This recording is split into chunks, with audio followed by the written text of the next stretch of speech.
GV news. కూటమి ప్రభుత్వం ప్రచార ఆర్భటాలకే పరిమితం. సూపర్ 6 అంటూ అన్ని వర్గాలు ప్రజలను మోసం. పత్రికా సమావేశంలో ఇప్పిలి అనంత్. వైఎస్ జగన్మోహన్ రెడ్డి సీఎంగా ఉన్న సమయంలో ప్రతి గడపకు సంక్షేమ పథకాలు అందజేశామని, కానీ కూటమి ప్రభుత్వం వచ్చాక ప్రచార ఆర్భటానికి మాత్రమే పరిమితం అవుతుందని పార్టీ జిల్లా ప్రధాన కార్యదర్శి ఇప్పిలి అనంత్ తెలిపారు. ఈ సందర్భంగా ఇప్పిలి అనంత్ మాట్లాడుతూ 20 నెలల్లోనే ప్రభుత్వంపై తీవ్ర వ్యతిరేకత వచ్చిందని, అన్ని వర్గాలను చంద్రబాబు మోసం చేశారన్నారు.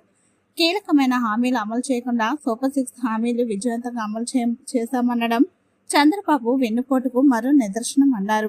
ఈ కార్యక్రమంలో జిల్లా వైఎస్ఆర్ కాంగ్రెస్ పార్టీ ప్రధాన కార్యదర్శి ఇప్పిలి అనంతం, మండల వైఎస్ఆర్ కాంగ్రెస్ పార్టీ అధ్యక్షులు మీసేల వరహాల నాయుడు, వైఎస్ ఎంపీపీ ప్రతినిధి, పట్టణ వైఎస్ఆర్ కాంగ్రెస్ పార్టీ అధ్యక్షులు పతివాడ రాజారావు, నియోజకవర్గ సాంస్కృతిక విభాగ అధ్యక్షులు ఇప్పిలి సూర్యప్రకాష్ గోవింద, ఎంపీటీసీ మరియు మండల వైఎస్ఆర్ కాంగ్రెస్ పార్టీ ఉపాధ్యక్షులు గెరిడి రామదాసు, ఎంపీటీసీ ప్రతినిధి ముల్లు పైటరాజు, సొసైటీ మాజీ అధ్యక్షులు రావాల సత్యబాబు, కర్లాం సర్పంచ్ ప్రతినిధి బాణాన సీను, ఎంపీటీసీ ప్రతినిధి బాణాన రమణ, రామలింగాపురం వైఎస్ సర్పంచ్ ఇప్పిలి రాము, ప్రభాత్ కుమార్, కిషోర్ తదితరులు సమావేశంలో పాల్గొన్నారు. ఆయన చెప్పడం జరిగింది.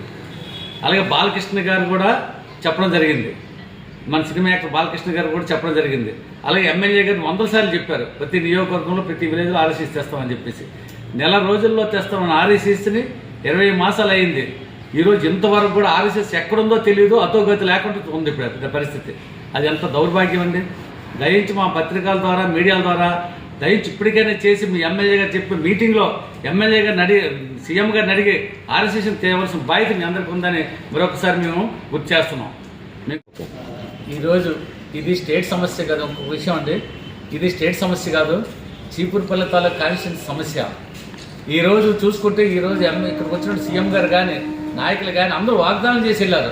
మీ వాగ్దానం నమ్మి ప్రజలు ఓట్లు వేశారు, ఇక్కడ ఎమ్మెల్యేని గెలిపించారు. గెలిపించిన తర్వాత మీరు 18 మాసం 20 మాసాలు ఏదో నోరెత్తగా చేశారు. ఇక్కడ చీపురుపల్లి కాన్స్టిట్యూన్సీ మీరు వస్తున్నారు. ఈ 4 సమస్యలు ప్రధానమైన సమస్యలు. ఈ 4 సమస్యల మీద ట్రీట్ చేయవలసిన బాధ్యత మీ ముఖ్యమంత్రిగా మీకుంది, ఎమ్మెల్యేగా బారవలసిన బాధ్యత ఎమ్మెల్యేగా ఉంది. దీంతోపాటు 5వ సమస్య కూడా పేకర్ సమస్య. పేకర్ విషయంలో కూడా మీరు ఎన్నో వాగ్దానాలు చేసి ఈరోజు పేకర్ను పూర్తిగా మూతపడే విధంగా మీరు చేయడం జరిగింది. ఆ పేకర్ విషయం కూడా తేల్చవలసిన బాధ్యత మీ అందరికీ ఉంది. ఈ 5 సమస్యలు గట్టి సమస్యలు మన చీపురుపల్లి కాన్స్టిట్యూన్సీలు ఉన్నాయి కాబట్టి దయించి ఈ 5 సమస్యలు కూడా ముఖ్యమంత్రి వర్యులు గారు చీపురుపల్లి యోగంకి వచ్చారు కాబట్టి ఈ 5 సమస్యలు కూడా తీర్చి వెళ్తే ప్రజలకు నమ్మకం కుదురుతుంది. దయించి ఇది చేయవలసిన బాధ్యత మీ అందరికీ ఉందని మరొకసారి మీడియా మూలంగా తెలియజేస్తున్నాం. బిల్లులు కూడా బీభత్సం చేస్తున్నారు. ఇంకా మొత్తం విజిలెన్స్లు కూడా చాలా దౌర్జన్యం చేసి రైతులైనా చాలా ఇబ్బంది పడుతున్నారు కాబట్టి ఆర్ఎస్ఎస్ తేవాల్సిన బాధ్యత మీకు ఉందని మరొకసారి మేము తెలియజేస్తున్నాం. అలాగే రెండవది గవర్నమెంట్ హాస్పిటల్, 100 పడకల హాస్పిటల్ గౌరవ మాజీ మంత్రులు బొత్స సత్యనారాయణ గారు జగన్మోహన్ రెడ్డి గారి టైంలో తేడం జరిగింది. 23 డాక్టర్లు వేయడం జరిగింది. నాన్ టెక్నికల్ అసిస్టెంట్లు కూడా ఈ రోజు వరకు కూడా అపాయింట్మెంట్ చేయలేదు. ఒకవేళ ప్యాటర్న్ వస్తే ఆ ప్యాటర్న్ తిరిగి గవర్నమెంట్ తీసి బ్లాక్ తెలిపింది. మరి ఎమ్మెల్యే గారు సీఎం గారి దృష్టిలో పెట్టవలసిన బాధ్యత ఆయనకు ఉంది. దాంతోపాటు ఇన్ఫ్రాస్ట్రక్చర్కి 28 కోట్ల రూపాయలు శాంక్షన్ చేయడం జరిగింది. ఆ జియో కాపీ కూడా ఉంది. దయించి సీఎం గారు ఇదైనా దృష్టిలో పెట్టుకొని ఈ 28 కోట్ల రూపాయలు కూడా ఇక్కడే మీటింగ్లో రేపు ఆదివాసులో శాంక్షన్ చేసి ఈరోజు శంకుస్థాపన చేయవలసిందిగా ఒకసారి మీడియా ద్వారా మేము కోరుకుంటున్నాం. మూడవది తోటపల్లి నీరు. ఆ రోజు 750 కోట్లతో కాంగ్రెస్ గవర్నమెంట్ బొత్స సత్యనారాయణ గారి ఆధ్వర్యం, స్వర్గీయ రాజశేఖర్ ఆధ్వర్యంలో తోటపల్లి చేసి నీరు బాగు చేస్తే ఈరోజు వాళ్ళు వచ్చి నీరు ఇచ్చేసిన తర్వాత ఈ టీడీపీ అధికారం వచ్చిన తర్వాత 2 సంవత్సరాల్లో ఒక్క చుక్క కూడా నీరు రాలేదు చీపురుపల్లి కాన్స్టిట్యూన్సీకి. ఇది ఎంత దౌర్భాగ్యం మీరు ఆలోచించండి. ఈరోజు తోటపల్లి నీరు అనేది ఈరోజు చీపురుపల్లి కాన్స్టిట్యూన్సీలో చూసుకుంటే సుమారు 30,000-40,000 ఎకరాలు చేయవలసింది ఒక్క చుక్క కూడా తేలని దౌర్భాగ్యం ఈరోజు ఉంది మన చీపురుపల్లి కాన్స్టిట్యూన్సీలో. మరి ఎమ్మెల్యే గారు కూడా దృష్టి పెట్టి మరి తోటపల్లి ఛానల్ నీరు ఎందుకు రావట్లేదు, ఎందుకు తోటపల్లి ఛానల్ బాగు చేయట్లేదు, అది కూడా దృష్టి పెట్టి రేపు రాబోయే రోజుల్లో కూడా నీరు వచ్చే విధంగా చేయవలసిందిగా మరొకసారి మీరు సీఎం గారి దృష్టి తేవలసిందిగా మరొకసారి మేము కోరుకుంటున్నాం.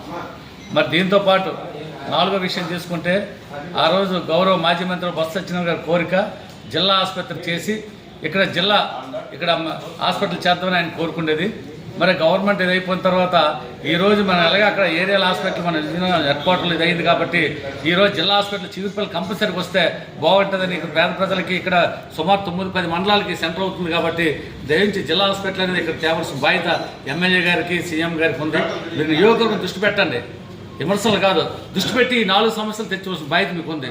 ఎందుకంటే ఈ జిల్లా ఆఫీస్ కూడా రాజాంకి వెళ్ళిపోద్దనేసి ఈ మధ్యన తెలుస్తుంది. దయించి ఎమ్మెల్యే గారు మీరు సీఎం గారు ఎలాగా మన చిగురుపల్లి కాన్స్టిట్యున్సీకి వస్తున్నారు కాబట్టి పడుదల బట్టి ఎట్టి పరిస్థితుల్లో జిల్లా హాస్పిటల్గా చిగురుపల్లి నియోజకవర్గం తేవాల్సిన బాధ్యత మీకు ఉందని మీ సభముఖంగా కోరుకుంటున్నాం.